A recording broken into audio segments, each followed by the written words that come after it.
Because if you really hate your job, then why not change it? And there is something there about comfort. And I wonder if it's more of an expression that, like, we settle in and we're comfortable because we don't really think that we're capable of more. And so when we say, I hate my job, it isn't so much the job that we hate. Maybe it's the idea that we can't do any better. And going to work every day reminds us of that. She fell into a comfort, but it was a comfort in depression, if that makes sense to you. In other words, you get to a point where it's like you're not happy, but you're comfortable. You're not joyous, but you're comfortable. You can be in an abusive relationship and you aren't going to be happy in it, but you're going to be comfortable. And comfort is the thing that really tears away at us. It's the real seducer. How many of you, when your alarm goes off, you're like, snooze? Because that extra 9 minutes is going to make all the difference in the world. Or how many of you does that make it worse? Because you're comfortable there. It's warm inside of your bed. And I always go back to Marcus Aurelius' Meditations, book 5. He asks the question of himself, not of us, but of himself. Is this why you were born? To be comfortable? Or were you born for something that's much greater, that is not happening in your bed? And I would suggest to you guys that if the meaning and the purpose of your life was to be found in a warm bed, you would have found it already. Comfortability means you just kind of settle into it. And you don't have to be in a happy place to be comfortable. The person I was just telling you about, she was comfortable in her depression. Some people are comfortable in a job that doesn't test them, doesn't challenge them, that doesn't make the most of their skills, doesn't make the most of their intelligence. And it's mind-numbing. And yet they show up and they do it anyway. Why? Because who knows what's on the other side of that warm bed?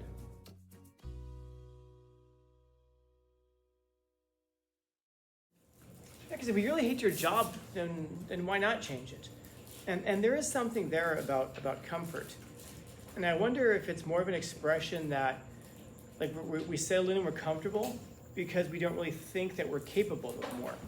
And so when we say, I hate my job, it isn't so much the job that we hate. Maybe it's the idea that we can't do any better. And going to work every day reminds us of that. Because to find a new job, you've got to kind of start, you have to kind of start letting go of the one that you have in order to take the next one. Because if you're, like I was describing, anybody here ever been fired from a job? No? This will surprise you. This will shock you. I've been fired from a job before. But only once. I got fired from a job, and I thought, this is stupid.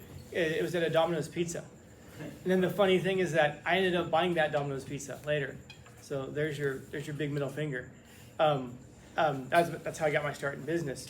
But I got fired from that Domino's Pizza, and I started working there when I was like 12, like doing door hanging stuff. So I was like 15, I got fired, and I went to McDonald's, and I applied for CEO. I filled out the application and everything like that, and they took it back to the manager. The manager actually came out and said, hi, are you Steven? I said, I am. She just said, I got your application, and we're looking it over, and she said, you're only 15. So, I said, but I have a work permit. I was there very professionally. This is a true story. I showed up with a briefcase. So my dad had one, so I took my dad's briefcase, and I showed up there with nothing in the briefcase, just being very professional. And I told them I was applying for CEO.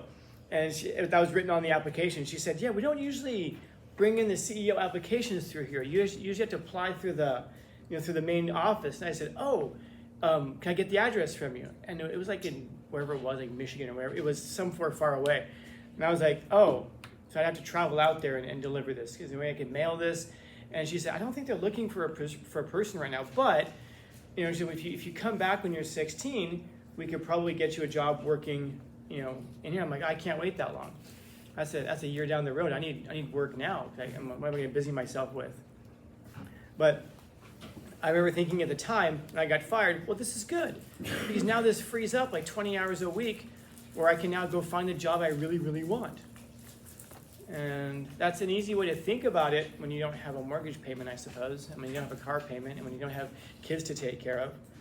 But to pursue your dreams requires all of that. It requires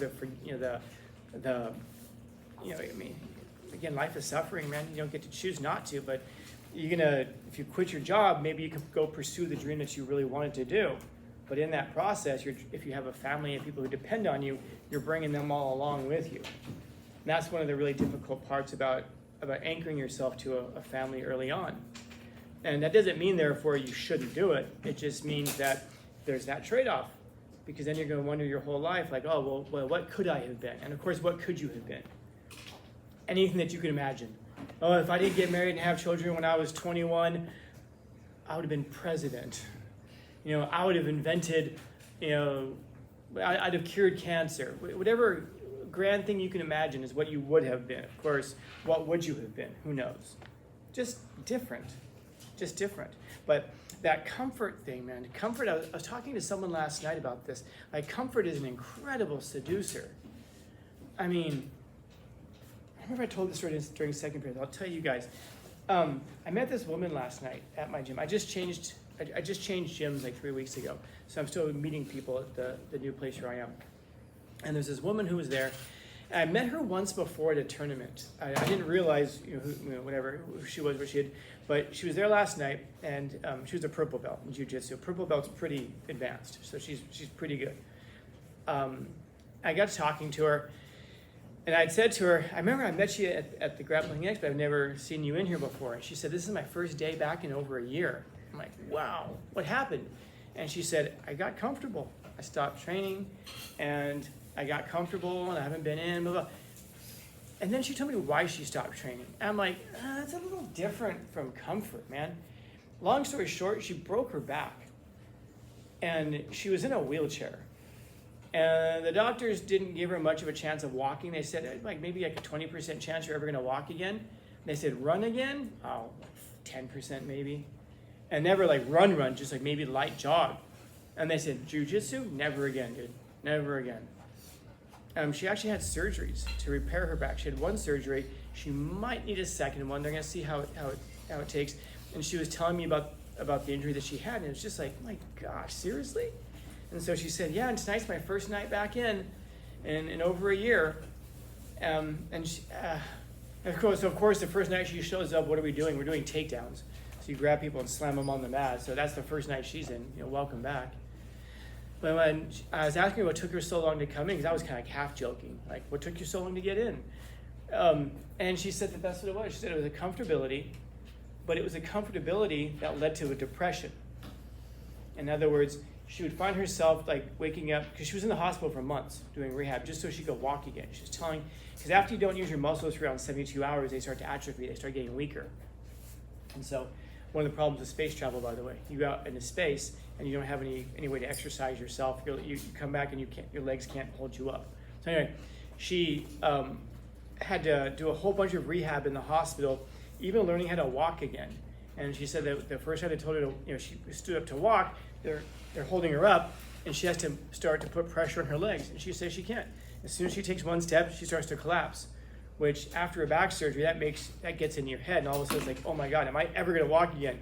Everything gets catastrophized. So she was telling me a story about how it took her all of this time to start walking again, but that it's easy to fall into this comfortability of, you know what? My running days are gone. She gained 30, 40 pounds from this. So she's gotten heavier. She can't run anymore. You know what? Jiu-jitsu, forget about it. As much as she loved it. And that was the thing that struck me. She knew a lot. I saw her at a tournament and she was coaching. That's what kind of stood out to me. I saw her a few months ago. But she fell into a comfort, but it was a comfort in depression, if that makes sense to you. In other words, you get to a point where it's like you're not happy, but you're comfortable. You're not joyous, but you're comfortable. You can be in an abusive relationship, and you aren't going to be happy in it, but you're going to be comfortable.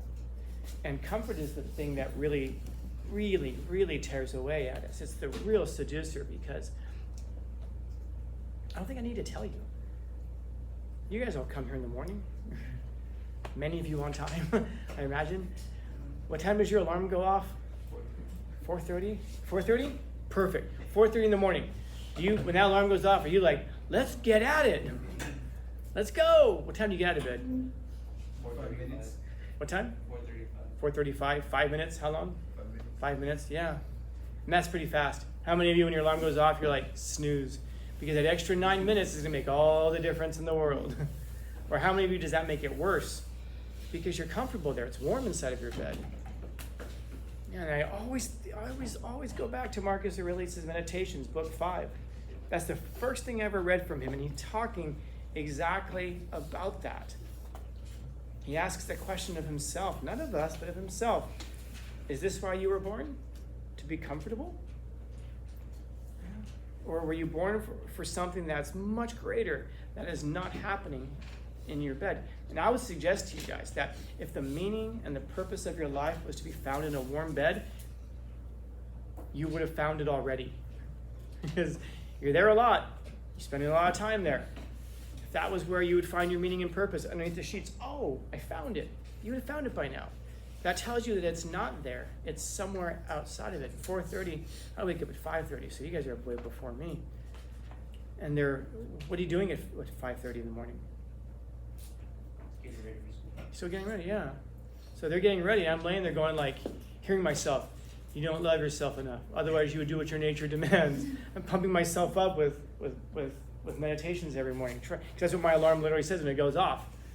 It's saying, my alarm's telling me, get up and put your world in order. My second alarm, if it goes off, it asks me, why aren't you rushing to do what your nature demands? And it's a necessary reminder for a lot of people, because complacency is not just comfortability. Comfortability means you just kind of settle into it. And you don't have to be in a happy place to be comfortable. The person I was just telling you about, she was comfortable in her depression. Some people are comfortable in a job that doesn't test them, doesn't challenge them, that doesn't make the most of their skills, doesn't make the most of their intelligence. And it's mind-numbing. And yet they show up and they do it anyway. Why? Because who knows what's on the other side of that warm bed? Who knows if I can get that other job? Who knows if I give up with this thing I have right now, what could I, maybe I couldn't get anything else, and I have people depending on me, perhaps, when you get to that point in life. So it's paradoxical, man. But I didn't say it to you at the beginning, but I wish I had. I told the other classes not to ignore that first part. It's among the paradoxes of human life and it's consequential. In other words, it has consequences. How you view this has consequences for your real life. That we behave in ways that are guaranteed to make us unhappy. Yeah. And in the long run, I don't know if anybody ever tells you anything already that you don't already know. You may not want to accept it, but is anybody surprised would anybody here be surprised? 15 or 20 years from now, let's say, and you continue eating the way that you're eating right now. I wonder how many of you would be surprised if your doctor came back and said, pre-diabetic. Or how many of us would go, what? But I take such good care of myself. I keep waiting for that doctor visit that I go there. Every time I go to the doctor and they do like the full physical, I am always shocked by the results. They always come back and they say, yeah, you're like all my numbers and everything, they rate it between like ideal, normal, and blah. All my numbers are still ideal. Everything is still like in the perfect range. I'm like, really? Given how I eat, given that Diet Coke is 90% of my liquid intake, coffee being the other 10%. But I don't sit there and go like, ha ha, because I know what's going to happen. One day I'm going to go in there and the doctor's going to go, cancer. I'm going to say, yeah, scary thing, I hear you. Anyway, so tell me about my results. Yeah, bro, cancer. Wait a minute, dude, like 40 years of Diet Coke, what'd you think was going to happen? I thought I would be different. I won't be surprised when that happens. I'll be unhappy about it, and I'll probably sit there and go, man, I should have had more water. But every time I drink a Diet Coke, I think about this. I'm living in a way that I know is guaranteed to make me unhappy, maybe, at the end of all of it. But, I don't know. Maybe they'll never catch up with me. Yeah. What's the best way, by the way, so the consequences never catch up to you? Anybody know the secret to it? This.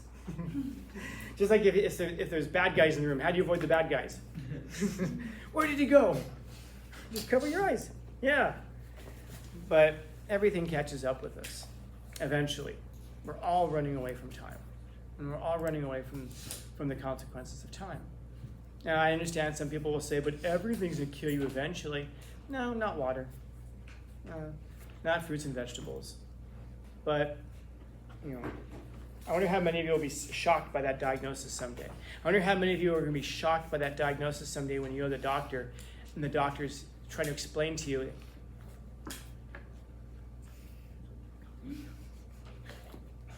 What? And he has to write it out. You've been listening to music too loudly for years, and now you've gone deaf. He's holding up the sign to you so you can read it. Why? You know? And if I were to come to you and tell you that, you wouldn't need me to tell you. That's probably why it frustrates us so much. It isn't that people are giving us new and useful information, it's that people are telling us things that we already know. And so, you know, I don't know, I wonder how many of you have cheated on somebody and somehow it's made your life better. You know? I wonder how many people have lost their families because of that. And at the end of all of it say, you know what? It cost me my wife and family, but you know what? Good. You know what? It cost me my husband and my family, and it's destroyed my character, my children's eyes, but you know what? My life's better for it. No. And even if you get away with it, it makes your life worse because now you're going to be suspicious of everybody else that you interact with. So, and again, I'm not saying anything that people don't know. Sometimes I say things that people don't want reiterated. I get that. But at least we can never say nobody ever told us or that we never thought about it. So, questions, comments, concerns, complaints, criticisms, critiques? Happy Tuesday. Not good, but better than second period. What a turd that was.